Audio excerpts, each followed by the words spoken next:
थे। दुख पीरा बिसराते संतो दुख पीरा बिसराते, चारों आले मन के आते दुख पीरा बिसराते।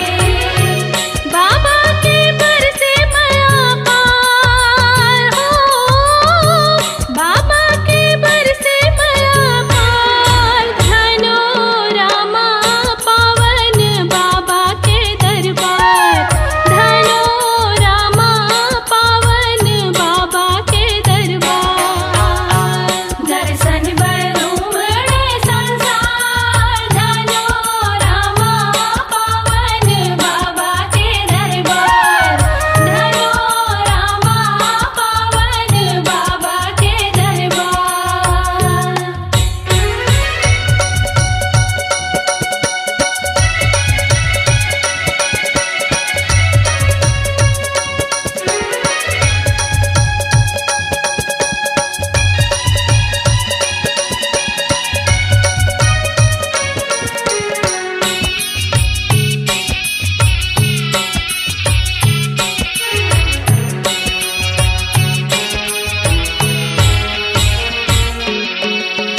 दर्शन पाके इंद्र जुड़ा थे, मन के मनोती पाथे, भानुनंद पंडा सबर दिन सेवा यहाँ बजाते।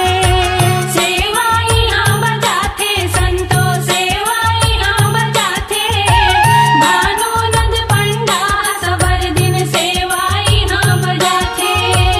दर्शन पाके इंद्र जुड़ा थे, मन के मनोती पाथे, भानुनंद पंडा सबर दिन सेवा यहाँ बजाते।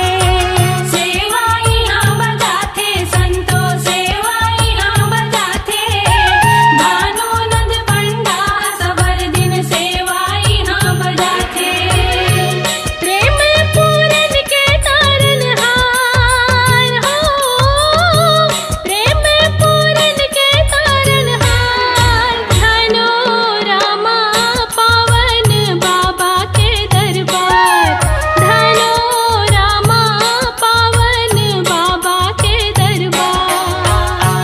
दर्शन बरूमड़े संसार, धनो रामा पावन बाबा के दरबार, धनो रामा पावन बाबा के दरबार।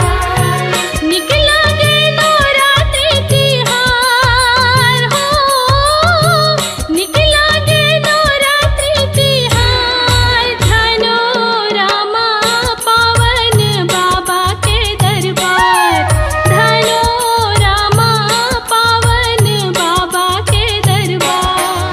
धनो रामा पावन बाबा के दरबार, धनो रामा पावन बाबा के दरबार, धनो रामा पावन बाबा के दरबार, धनो रामा पावन बाबा के दरबार। अपनी आवाज को दीजिए एक नया मुकाम। डिजिटल रिकॉर्डिंग की दुनिया का जाना पहचाना नाम स्वरांजलि, जहां गूंजती हैं ध्वनियां अपनी माटी की सौंधी सुगंध के साथ। छत्तीसगढ़ी संगीत के विविध रंग जो पहुंचाते हैं पूरे प्रदेश में डिजिटल रिकॉर्डिंग के संग। स्वरांजलि स्टूडियो, नेमीचंद गली नंबर 2, गंजपारा, रायपुर। जय जोहार संगवारी हो। हमार छत्तीसगढ़ी यूट्यूब चैनल में आप सबके स्वागत है, जेकर नाम है अमरैया और धरोहर स्टूडियो। त छत्तीसगढ़ी गीत संगीत के मजा लेबर हमार चैनल ला देखो, सब्सक्राइब करो, कमेंट करो और शेयर